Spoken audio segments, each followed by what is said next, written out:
వారికి పేరు పెట్టబడును. పేరు ఖచ్చితంగా పెట్టబడుతుందని దేవుడు చెప్తున్నమాట. స్తోత్రం చెప్తారా ఒకసారి గట్టిగా? మొట్టమొదట జీవము కలిగిన దేవుని కుమారులని వారికి పేరు పెడతానని దేవుడు చెప్తున్నాడు. స్తోత్రం చెప్తారా ఒకసారి గట్టిగా? ఇంకొకసారి గట్టిగా చెప్తారా? అయితే దేవుని బిడ్డలారా, దేవుని అంగీకరించినటువంటి దేవుని బిడ్డలను చాలా మంది తృణీకరిస్తారు. పనులకు వెళ్తే ఆ పనులు జరగనీయరు. ఏదైనా ఒక పని చేద్దామంటే ఆ పని చేయనీయరు. ఏదో ఒక రకంగా ఆటంకపరుస్తూనే ఉంటారు. మళ్ళా యథావిధిగా ఏమంటారో తెలుసా? నువ్వు దేవుని నమ్ముకున్నావు కానీ నీకు ఏమి గిట్టుబాటు కావట్లేదు, ఏమీ జరగట్లేదు, నీ బాధలని ఇట్టే ఉన్నాయి, నీ పరిస్థితులని ఇట్టే ఉన్నాయి, ఏం బ్రతకమా నీ బ్రతకని మళ్ళీ అనేది ఎవరో వాళ్ళే అంటారు. మళ్ళా స్తోత్రం చెప్తారా ఒకసారి గట్టిగా? ఇక్కడ పని ఉంది రాని తీసుకొని వెళ్ళిపోతారు, అక్కడికి పోయేసరికి పని లేదు అంటారు. అంటే దాన్ని బట్టి ఏంటంటే కించపరుస్తా, అవమాన పాలు చేస్తారు, ఏలన చేస్తారు, ఇబ్బందుల పాలు చేస్తారు. అయితే నా దేవుడు చెప్తున్నాడు, ఎక్కడైతే మీకు అవమానం కలుగుతుందో, ఎక్కడైతే మిమ్మల్ని ఇబ్బందులు పెడుతున్నారో, ఏ పట్టణములోనైతే నువ్వు జీవిస్తున్నావో, ఎక్కడైతే నువ్వు ఉంటున్నావో, ఇదిగో ఎవరైతే నిన్ను తృణీకరించారో వాళ్ళ మధ్యలే జీవము కలిగినటువంటి దేవుడినని నేను మీకు పేరు పెడతాను నా బిడ్డలారా అని దేవుడు చెప్తున్నాడు. స్తోత్రం చెప్తారా ఒకసారి గట్టిగా? ఇక ఆదరకూడదు, బెదరకూడదు, ఇబ్బంది పడకూడదు. దేవుడు నీతో సూటిగా మాట్లాడుతున్నాడు. జీవము కలిగినటువంటి దేవుణ్ణి ఎక్కడెక్కడనో నన్ను మీరు మర్చిపోతున్నారు. అందుకనే పట్టణాలలో మీరు నివసిస్తున్న ఆ చోట్లలో, ఉద్యోగాలలో మీరు ఎక్కడ పని చేస్తున్నారో అక్కడ మీకు అవమానం కలుగుతుంది. అందుకనే జీవము కలిగినటువంటి దేవుని నేను ఉన్నాను గనక నన్ను మీరు ఎప్పుడైతే హృదయములో చేర్చుకుంటానో అక్కడనే జీవము కలిగిన దేవుడని నా బిడ్డలకు నేను పేరు పెడతానని దేవుడు చెప్తున్నాడు. స్తోత్రం చెప్తారా ఒకసారి గట్టిగా? ఇంకొకసారి గట్టిగా చెప్తారా? అందుకనే దేవుని బిడ్డలారా, అనారోగ్యానికి భయపడదు, సమస్యలకు భయపడదు, కార్యాలు జరగట్లేదని భయపడదు. ఎందుకని తెలుసా? జీవము కలిగిన దేవుడు మనలో ఉన్నాడు. ఆయన నిన్ను జీవింపజేసే దేవుడు మనలో ఉన్నాడు. ఆయన ఎప్పుడు నిన్ను ఉపవాసము సంపడు. నువ్వు ఏది తక్కువ కాకుండా నా దేవుడు చెయ్యడు. నువ్వు ఏదైతే జరగాలని, ఏదైతే పొందుకోవాలని, ఏదైతే దేవా నాకు అనుగ్రహిస్తావని నువ్వు ఆశపడతావో జీవము కలిగిన దేవుడు నీతో మాట్లాడుతున్నాడు. ఇదిగో అన్యజనుల మధ్యలే గాని, ఆ పట్టణాలలో గాని, నువ్వు నివసిస్తున్న చోట్లో గాని నేను ఎవరికి జరగని కార్యాన్ని నేను ఖచ్చితంగా జరిపిస్తానని దేవుడు నీతో మాట్లాడుతున్నాడు. స్తోత్రం చెప్తారా? సరే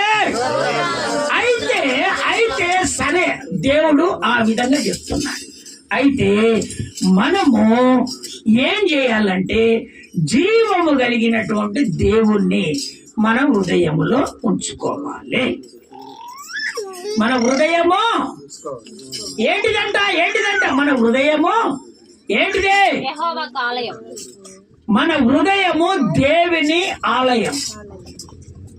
మన హృదయములో దేవుడు నివసించాలి. మన హృదయములో దేవుడు నివసించాలంటే ఏ విధంగా నివసిస్తాడు? మన హృదయంలో దేవుడు నివసించాలంటే ఏ విధంగా ఉండాలి? మన మందిరం ఉన్నది, అంత బూజు తీసేసాను, ఇప్పుడు సంతోషపడతాడా? దేవుడు సంతోషపడడా? అదే బూజు ఉంటే దేవుడు మనలోకి వచ్చేస్తాడా? అయితే నీ హృదయాన్ని ఆ విధంగా పెట్టుకో. నీ హృదయాన్ని ఆ విధంగా పెట్టుకో.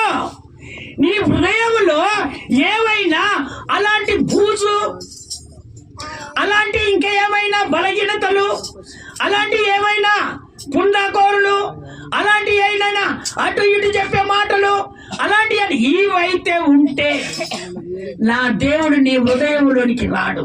నువ్వు ఎంత కన్నీరు కాచు, ఎంత కుమిలి కుమిలి ఏడ్చు, నువ్వు అందరు చూడ పరిగెత్తి ఏడ్చు, నువ్వు ఎంత పాటలు పాడినా, ఎంత అభిషేకం చేసినా, ఎంత తెల్లవార్లు ప్రార్థన చేసినా కూడా ఆయన నీ హృదయంలోనికి రాడు.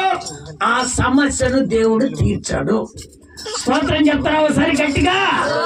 ఇంకొకసారి గట్టిగా చెప్తారా? నీ హృదయం ఏ విధంగా ఉండాలి? పరిశుద్ధంగా ఉండాలి. పరిశుద్ధంగా ఉంటేనే నీ కార్యం జరుగుతుంది. పరిశుద్ధంగా ఉంటేనే నువ్వు అవమానపడిన చోట దేవుడు నిన్ను లేపుతాడు. పరిశుద్ధంగా ఉంటేనే నీ అనారోగ్యాన్ని దేవుడు విడిపిస్తాడు. నువ్వు పరిశుద్ధంగా ఉంటేనే నీ కార్యాన్ని చేయటం దేవుడు మొదలు పెడతాడు. మరి నువ్వు పరిశుద్ధత లేకుండా దేవుని చూడగలవా? పరిశుద్ధత లేక దేవుని ఆహ్వానించగలవా? మరి నేను పరిశుద్ధుడి పరిశుద్ధుడి పరిశుద్ధుడి అంటున్నావే, నువ్వు ఎన్ని గంటలకు ప్రార్థనకు వస్తున్నావు? నువ్వు ఏ సమయానికి ప్రార్థనకు వస్తున్నావు? నీ జీవితంలో ఒక మార్పు రావాలని నా దేవుడు కోరుకుంటున్నాడు. యేసు ప్రభు నీ హృదయంలోనికి రావాలంటే, నీ హృదయంలోనికి రావాలంటే నీలో బూజు ఉండకూడదు. పరిశుద్ధత అవుపడాలి. పరిశుద్ధత అవుపడాలి. ఎక్కడైతే పరిశుద్ధత అవుపడతాడో దేవుడు అక్కడికి వచ్చి నివాసం చేస్తాడు. ఎక్కడా? నీ హృదయములో నివాసం చేస్తాడు. మరి ఇవన్నీ పక్కకు పెట్టేసి ఎంత కన్నీరు గార్చి నాకు జరగట్లేదు జరగట్లేదు జరగట్లేదు, ఎక్కడి నుంచి జరిపిస్తాడు అమ్మా? ఎక్కడి నుంచి జరిపిస్తాడు? ఇప్పుడు నా కార్యం జరగాలయ్యా, ఇన్ని రోజులే మంచుకున్నావు, ఇప్పుడు కార్యం జరగాలంటే వెంటనే నీకు కార్యం దేవుడు ఎట్లా చేస్తాడు? ఇవన్నీ దేవుని గుర్తులేదంటావా? దేవుడు ఏమైనా గుడ్డోడు అనుకుంటున్నావా? దేవుడు చెవులు వినపడం అనుకుంటున్నావా? దేవుడు నడవలేడు అనుకుంటున్నావా? దేవుడు మాట్లాడలేడు అనుకుంటున్నావా? నువ్వు ఏ విధంగా అనుకుంటున్నావు? చూడు దేవుని బిడ్డలారా, నీ హృదయము మంచిగా లేకపోతే ఇంట్లో తల్లిదండ్రులు ప్రార్థన చేసినా వ్యర్థమే. మీ తమ్ముడు కన్నీరు గార్చినా, సంఘం కన్నీరు గార్చినా అది జరగనే జరగదు. అందుకనే నా ప్రభు అంటున్నాడు, నీ హృదయములో ఏదైనా ఆ పాకూరు లాంటి, ఇప్పుడు మన హౌస్ ఉంది, హౌస్ కడగకుంటే అట్నే నీళ్ళు పెట్టి ఏ విధంగా ఉంటుందో? నాసు పడుతుందా పట్టదా? పోనీ ఎప్పుడు నీళ్లు వదిలిపెట్టకుండా నీళ్లు పెట్టు పొలాలకు, నాసు పడుతుందా పట్టదా? అందుకనే దేవుని బిడ్డలారా, నీ హృదయాన్ని కూడా నువ్వు శుద్ధి చేసుకుంటేనే జీవము కలిగిన యేసయ్య నీ హృదయంలోనికి వచ్చి నీ కార్యాలు చేయటం మొదలు పెడతాడు. స్తోత్రం చెప్తారా ఒకసారి గట్టిగా? ఇంకొకసారి గట్టిగా చెప్తారా? ఎక్కడెక్కడ నువ్వు పరిశుద్ధత పోగొట్టుకున్నావో ఆ పరిశుద్ధత నీలోనికి రావాలని నా దేవుడు ఈ 2025లో నేను కోరుకుంటున్నాడు. నీ జీవితము 2024లో ఉన్నట్టుగా ఉండకూడదు. రెండంతల ఆశీర్వాదముగా మళ్ళా 2026లో నువ్వు సాక్ష్యం చెప్పాలని దేవుడు కోరుకుంటున్నాడు. స్తోత్రం చెప్తారా ఒకసారి గట్టిగా? ఇంకొకసారి గట్టిగా చెప్తారా? ఇప్పుడు అడగండి, ప్రభువా నేను పరిశుద్ధత కలిగి జీవిస్తాను అయ్యా, నా హృదయంలో డాగు మత్స కలంకం లేకుండా నేను జీవిస్తానని ఒక్కసారి నీ హృదయంలో కూడా దేవునికి అనిపిస్తే, ఆయనకు వినిపించేటట్టుగా నీ హృదయములో మొరబెడితే నా ప్రభు చెప్తున్నాడు, ఎవరైతే అనారోగ్యం చేత బాధపడుతున్నారో, ఎవరైతే నొప్పని వేదన పడుతున్నారో, ఎవరైతే కార్యాలు జరగట్లేదని బాధపడుతున్నారు, నా ప్రభు ఇప్పుడు అంటున్నాడు అవన్నీ జరిగిపోయాయి. అవన్నీ జరిగాయి అంతే, ఇంకా అవన్నీ జరిగాయి. నీ హృదయము ఏ విధంగా ఉండాలి? పరిశుద్ధంగా ఉండాలి. అప్పుడు ఎవరు వస్తారు నీ హృదయంలోనికి? జీవము కలిగిన దేవుడు వస్తాడు. స్తోత్రం చెప్తారా ఒకసారి గట్టిగా? 5వ వచనం చదువు ఒకసారి. ఆ 9వ అధ్యాయంలోనే 25వ వచనం చదువు. రోమ పుస్తకములో తల్లి చదువు నాన్న. ఆ ప్రకారం చెప్తున్నా. ఆ ప్రకారము ఆ ప్రజలు కాని వారికి నా ప్రజలన్నీ ప్రియురాలు కాని దానికి ప్రియురాలనియు పేరు పెట్టుదును. నేను పేరు పెడతాను. అన్య జనులకైనా దేవుని వాక్యము లేఖనము, ఇదిగో దేవుని బిడ్డలారా, అన్య జనులారా, దేవుడు చెప్తున్నాడు, మీతో మాట్లాడుతున్నారు. నాకు కాని ప్రజలైనా సరే, నన్ను అంగీకరించినటువంటి ప్రజలైనా సరే, వాళ్ళందరినీ ఇదిగో నా దగ్గరికి వస్తే, ఈ వాక్యము మీరు వింటే మీకు కూడా నేను జీవము కలిగిన దేవుడును అని మీకు కూడా పేరు పెడతాను. స్తోత్రం చెప్తారా ఒకసారి గట్టిగా? నువ్వు వాక్యం విని అక్కడనే నీ హృదయంలోనికి యేసయ్యను పిలుచుకుంటున్నాను, జీవము కలిగిన దేవుని పిలుచుకుంటున్నానని అక్కడ నిలబడి అనుకో. ఇప్పుడు ఆయన నీ హృదయంలోనికి వచ్చేస్తాడు. నిన్ను కూడా ప్రియురాళ్ళు అని పేరు పెట్టి పిలుచుకుంటాడు, ప్రియుడు అని పేరు పెట్టి పిలుచుకుంటాడు. నీకు జరగని కార్యాలు నా దేవుడు ఖచ్చితంగా చేస్తాడు. ఇది మగమాటం లేదు, దేవుడే స్వయముగా పేరు పెట్టి పిలుస్తానని చెప్తున్నా. స్తోత్రం చెప్తారా ఒకసారి గట్టిగా? రెండవదిగా మనం వెళ్దాము. 1వ యోహాను పుస్తకం 4వ అధ్యాయములో 15వ వచనములో దేవుడు మాట్లాడుతున్నాడు. యేసు దేవుని కుమారుడని ఎవడు ఒప్పుకుంటాడో వానిలో దేవుడు నిలిచి ఉంటాడు. ఎవరైతే మన యేసు ప్రభు దేవుని కుమారుడని ఒప్పుకుంటారో, నా దేవుడు చెప్తాడు, వానిలో దేవుడు ఖచ్చితంగా నిలుస్తాడని దేవుడు చెప్తున్నాడు. చదువు నాన్న. యేసు దేవుని కుమారుడని ఎవడు ఒప్పుకొనునో వానిలో దేవుడు నిలిచి ఉన్నాడు. వాడు దేవుని యందు ఉన్నాడు. ఫస్ట్ యేసు ప్రభు దేవుని కుమారుడని నువ్వు ఒప్పుకోవాలి. యేసు ప్రభే కదా ఈ భూమి మీదకి కుమారుని మాదిరిగా వచ్చింది. మరి ఆయన ఆ వారసుడు, ఆ కుమారుడు యేసు కుమారుడని నువ్వు ఒప్పుకోవాలి. తండ్రి ఎవడు? యేసు ప్రభే. కుమారుడు ఎవరు? యేసు ప్రభే. మన దేవుడు త్రిత్వము కలిగినటువంటి దేవుడు. ఏం దేవుడు? త్రిత్వము కలిగినటువంటి దేవుడు. తండ్రి, కుమారుడు, పరిశుద్ధాత్ముడు. కొట్ట చప్పట్లు. త్రిత్వము కలిగినటువంటి దేవుడు. అయితే నువ్వు సత్యములో నడుస్తున్నప్పుడు, పెంతెకోస్తు అనుభవంలో పెరుగుతున్నటువంటి నీకు ఏ ఉండాలో తెలుసా? పరిశుద్ధాత్ముడు నీలో ఉండాలి. యేసు ప్రభు కుమారునిగా పరిశుద్ధాత్మ ద్వారా వచ్చాడా లేడా?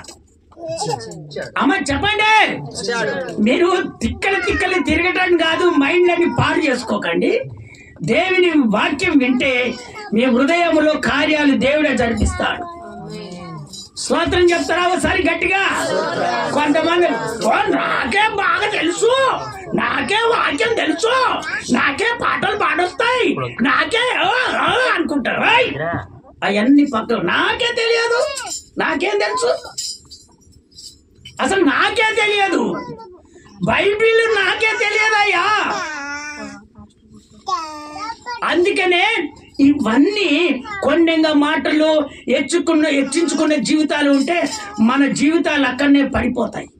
రేపా కళ ధీరాబరా దేవుడు మాట్లాడుతున్నటువంటి మాటలు ఇవి ఎప్పుడైతే నీ హృదయంలో స్థిరపరచుకుంటావో నిన్ను దేవుడు ఆశీర్వదించడం మొదలు పెడతాడు. మరి నీ కుటుంబంలో అనారోగ్యాలు ఎట్లా వస్తాయి? రావు. నువ్వు హెచ్చించుకుంటే వచ్చేస్తాయి, నువ్వు పొరపాటు చేస్తే వచ్చేస్తాయి, నువ్వు తీర్మానం చేసుకున్నది అప్పగించుకోకుండా తిరిగితే వచ్చేస్తాయా అన్నీ? ఒక్కసారి చేతులు ఎత్తి స్తోత్రాలు చెప్తారా? అందుకనే యేసు ప్రభు పరిశుద్ధాత్ముని ద్వారా వచ్చాడు కనుక మనం కూడా పరిశుద్ధాత్ముని పొందుకోవాలా పొందుకోకూడదా? అమ్మా పొందుకోవాలా వద్దా? ఆయన జీవము కలిగినటువంటి దేవుడు. జీవం కలిగిన దేవుడు నీలో ఉండాలంటే నువ్వు పరిశుద్ధాత్మను పొందుకుంటే ఉంటాడు. మరి పరిశుద్ధాత్మను పొందుకోకపోతే మరి జీవం కలిగిన దేవుడు నీలోనికి ఎలా వస్తాడు? అమ్మా ఎలా వస్తాడు? రాడు. నీవు ఏం చేస్తావో ఈ 2025లో సంఘమంతా పరిశుద్ధాత్మ చేత నింపబడాలని నా దేవుడు కోరుకుంటున్నాడు. స్తోత్రం చెప్తారా ఒకసారి గట్టిగా? ఆయన వచ్చేస్తాడు. ఎప్పుడు వచ్చేది ఎవరికి తెలియదు. రెప్పపాటున మన దగ్గరకు వస్తాడు. అప్పుడు ఆత్మ లేకపోతే, పరిశుద్ధత లేకపోతే, నీలో నీతి లేకపోతే నా దేవుడు నిన్ను ఎట్లా తీసుకుపోతాడు? ఆయనతో నిన్ను ఎట్లా తీసుకుపోతాడు? అందుకనే నా దేవుడు చక్కగా నీతో మాట్లాడి, నేను ఎవరిని? జీవము కలిగిన దేవుణ్ణి, నేను జీవింపజేసే దేవుణ్ణి. కృంగిపోతున్నావా? నేను వెంటనే జీవింపజేస్తాను. నడవలేవా? నేను వెంటనే జీవింపజేస్తాను, నడిపిస్తాను. అనారోగ్యం వచ్చి కృంగిపోయావా? నేను నిన్ను జీవింపజేస్తాను. అలాంటి జీవము కలిగిన దేవుని నువ్వు అంగీకరిస్తున్నా. మరి నువ్వెందుకు చింతిస్తున్నావు? నీలో పొరపాటు ఏందో తెలుసా? ఆ మస్టునంతా కప్పుకున్నావు. ఈ మస్తు మొట్టమొదట మంచిగానే ఉన్నది, మస్తు ఏం లేదు. ఎప్పుడు కొంచెం ఆశీర్వాదాలు అనగానే, కొన్ని దేవుని మాటలు వినగానే, కొంచెం ఆ పాస్టర్ ఈ పాస్టర్ తెలివి నేర్పగానే, ఇంకొకటి నేర్పగానే, ఆ నమ్ముకొని ఈ నమ్ముకొని ఇవన్నీ చెప్పేసరికి ఓ మాకు కిరీటం పెట్టాడు, మాకు అన్నీ తెలిసే, మాదేముందిలే అనేవాళ్ళు ఉంటారా? ఉండరా? స్తోత్రం చెప్తారా ఒకసారి గట్టిగా? ఇంకొకసారి గట్టిగా చెప్తారా? అందుకనే దేవుని బిడ్డలారా, అన్ని జనుల మాదిరిగా, నామకార్థుల మాదిరిగా నువ్వు ఉంటే నీ జీవితము ఖరాబ్ అయిపోద్ది. నీలో యేసు ప్రభు నీ హృదయంలో ఉన్నాడు. ఆయన అంటున్నాడు, ఎవరైతే నన్ను చెప్తున్నటువంటి మాట, కుమారుడని ఎవరైతే నన్ను అంగీకరిస్తాడో వాళ్ళ హృదయములో నేను ఖచ్చితంగా ఉంటాను, నివసిస్తానని దేవుడు చెప్తున్నాడు. స్తోత్రం చెప్తారా ఒకసారి గట్టిగా? దేవుడు నీలో ఇప్పుడు నివసిస్తున్నప్పుడు నీకు అనారోగ్యం ఎక్కడి నుంచి వస్తుంది నాయన? రాదు. అనారోగ్యము అస్సలు రాదు. ఈ మాటలు దేవుని మీ ఇనికిడిలో స్థిరపరచబడును గాక. చెప్పాలా? చాలా చెప్పమంటే చెప్తాను. అందుకనే మిమ్మల్ని అడుగుతున్నాను. మూడవదిగా 1 యోహాను పుస్తకము 5వ అధ్యాయము 5వ వచనం. 5వ అధ్యాయము 5వ వచనం. యేసు యేసు దేవుని కుమారుడని నమ్మువాడు తప్ప లోకమును జయించువాడు మరి ఎవడు? దేవుని మళ్ళీ రిపీట్ చేయి. యేసు దేవుని కుమారుడని నమ్మువాడు తప్ప లోకమును జయించువాడు మరి ఎవడిక? లోకాన్ని జయించేది ఎవరు? దేవుని నమ్మినటువంటి వారు. యేసు కుమారుడనే నమ్మినటువంటి వాడు. అందుకనే దేవుని బిడ్డలారా, నువ్వు నమ్మితే, దేవుని విశ్వసిస్తే నీవు లోకాన్ని ఖచ్చితంగా జయిస్తావు. స్తోత్రం చెప్తావా ఒకసారి గట్టిగా?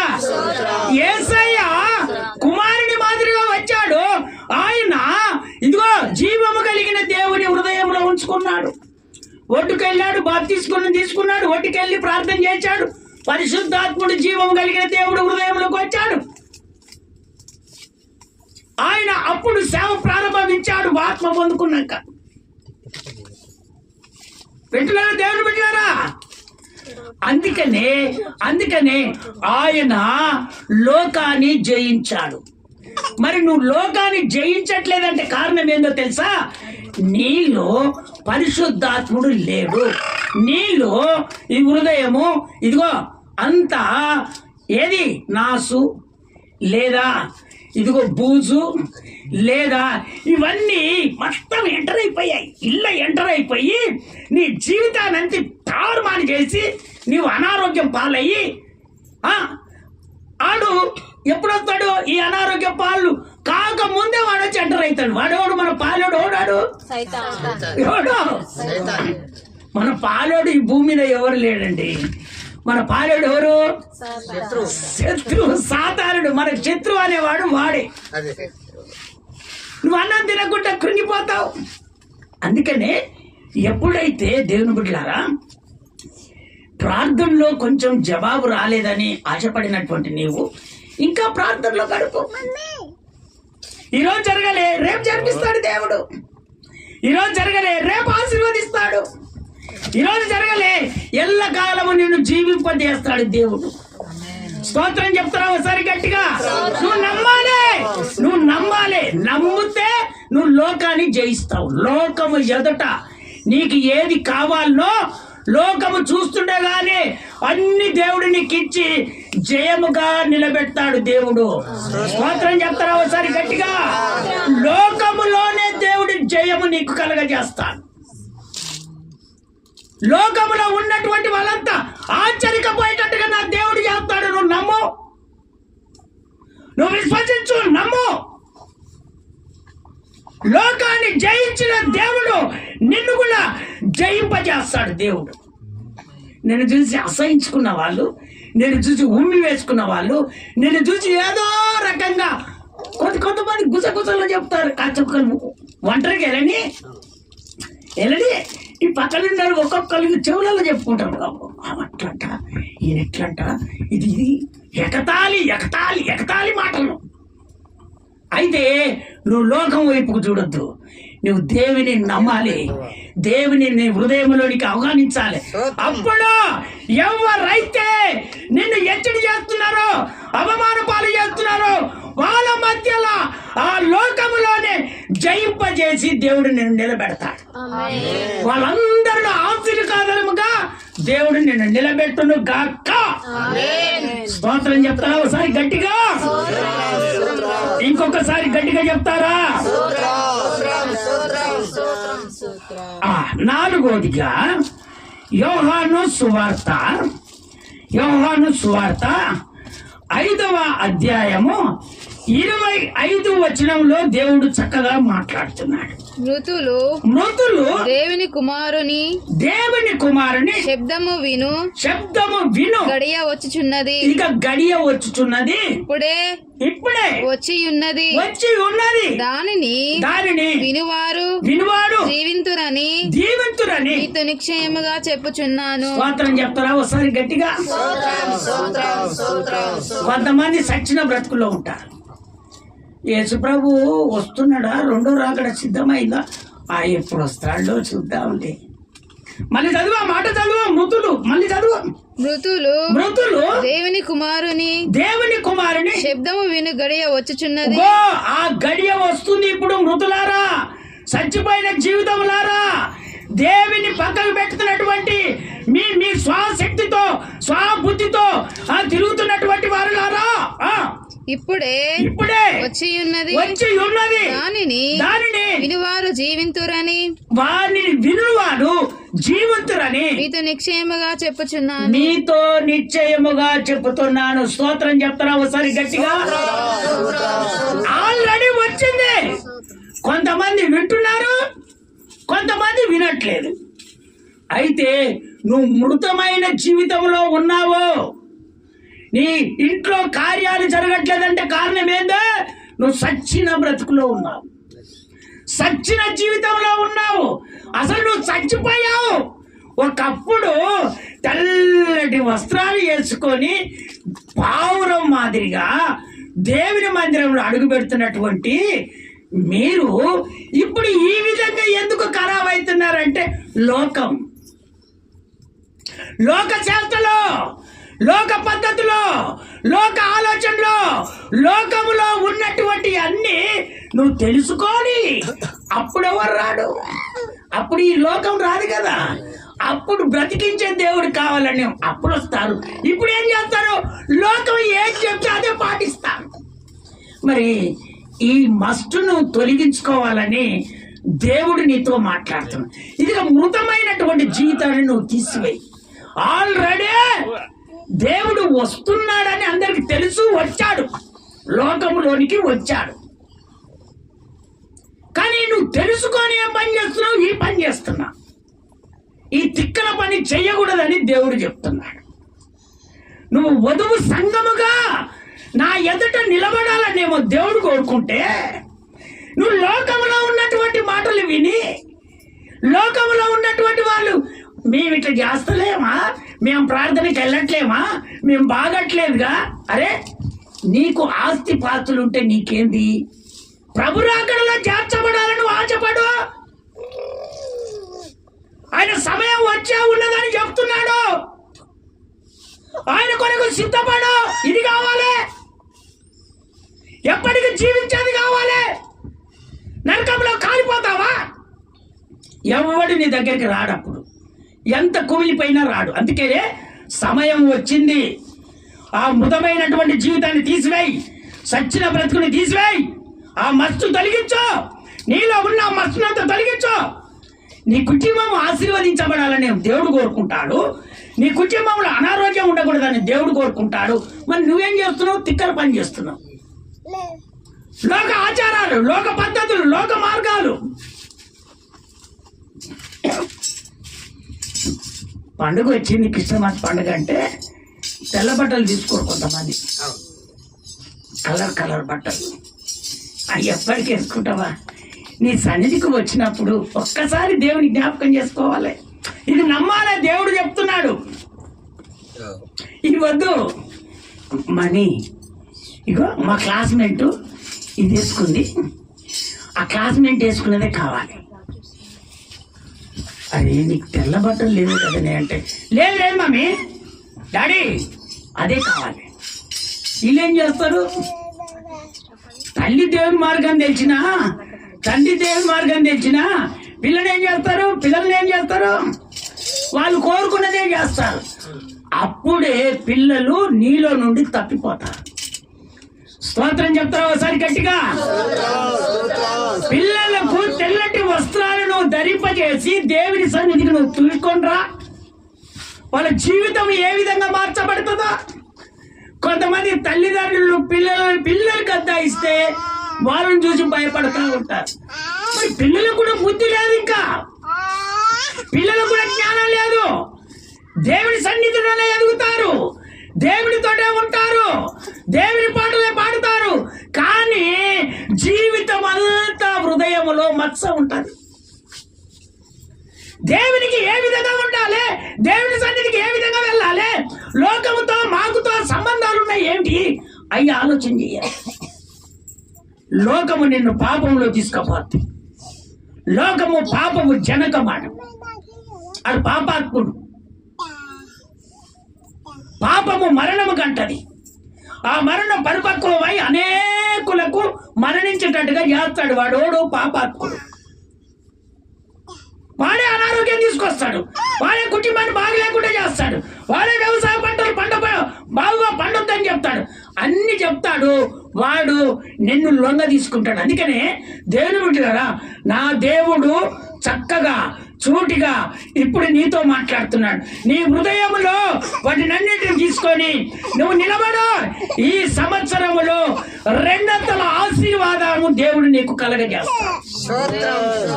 స్తోత్రం చెప్తారా ఒకసారి గట్టిగా? ఇంకొకసారి గట్టిగా చెప్తారా?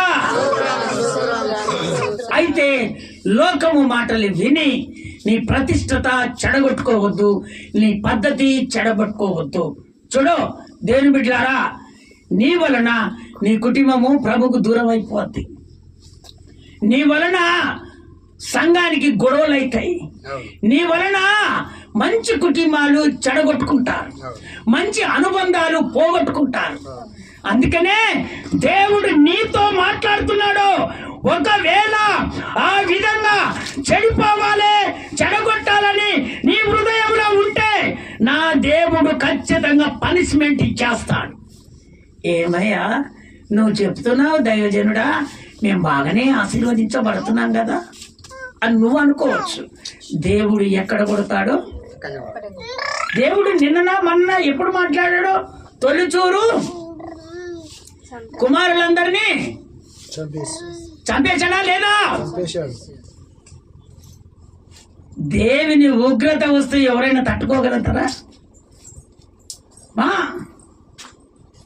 యేసుప్రభు దగ్గరికి పోతే చంపుతాడా? మరి ఇవన్నీ నువ్వు చేస్తే దేవుడు ఏం చేస్తాడు? ఏం చేస్తే చంపుతాడు, మంచి కూడా ఏం చంపాడు. చేతులైతే ఒక హల్లెలూయా చెప్తామా గట్టిగా? ఇంకొకసారి గట్టిగా చెప్తారా? ఇవన్నీ లేఖనాలు తెలిస్తే కదా, ఇది తెలిస్తే కదా మన బ్రతుకులు లేఖనం దాకా ఎట వస్తాయి. వాక్యాలు చెప్తుంటే వెళ్ళిపోయేదే, పాటలు పాడుతుంటే వెళ్ళిపోయేదే, వింటున్నావా ఓవర్షిప్ చేస్తే వెళ్ళిపోయేదే. మన బ్రతుకులు ఎప్పుడు మార్చబడతాయి? ఆయన అందుకనే ఇంకా మృతులలో ఉన్నావు. ఆల్రెడీ దేవుడు లోకంలోకి వచ్చాడు, అయినా నువ్వు గ్రహించట్లేదు. ఇప్పటికైనా నువ్వు గ్రహించు, లేకపోతే పనిష్మెంట్లు ఎక్కువ ఉంటాయి అని దేవుడు నీతో చక్కగా చూటిగా నీతో మాట్లాడుతున్నాడు. స్తోత్రం చెప్తారా ఒకసారి గట్టిగా? ఇంకొకసారి గట్టిగా చెప్తారా? చదవండి ఒక్క మాట. దేవుని కుమారుడే జీవము కలిగిన దేవుని ఆహ్వానించుకొని, దేవుడే జీవం కలిగిన దేవుని ఆహ్వానించుకున్నాడు, పరిశుద్ధాత్మని ఆహ్వానించుకున్నాడు. అయినా కూడా సాతానుడు వదలలే. చదవండి ఆ మాట, మత్తయి సువార్త 4వ అధ్యాయం 3వ వచనం. చదువునానా? 4వ అధ్యాయం 3వ వచనం. దేవునే ఎదిరించినాడు. నిన్నెందుకు ఎదిరించాడు? అయ్యా నా కార్యం జరగట్లేదయ్యా, అయ్యా నేను బాగా కావట్లేదంటే నీ జీవితం బాగలేదు. యేసయ్య జీవితం బాగుంది కాబట్టి సాతానుడు కాళ్ళ దగ్గర పడేటట్టుగా దేవుడు చేశాడు. చదువు నాన్న మాట చదువు. ఆ శోధకుడు ఆయన యొద్దకు వచ్చి నీవు దేవుని కుమారుడవైతే ఈ రాళ్ళు రొట్టెలాగునట్లు ఆజ్ఞాపించుమనెను. ఆడ కూర్చో, ఇక అట్నే పెట్టుకొని కూర్చో. ఏవో దేవుని కుమారుడు అని చెప్తున్నవే, మరి ఈ రాళ్ళను రొట్టెలు చేయి.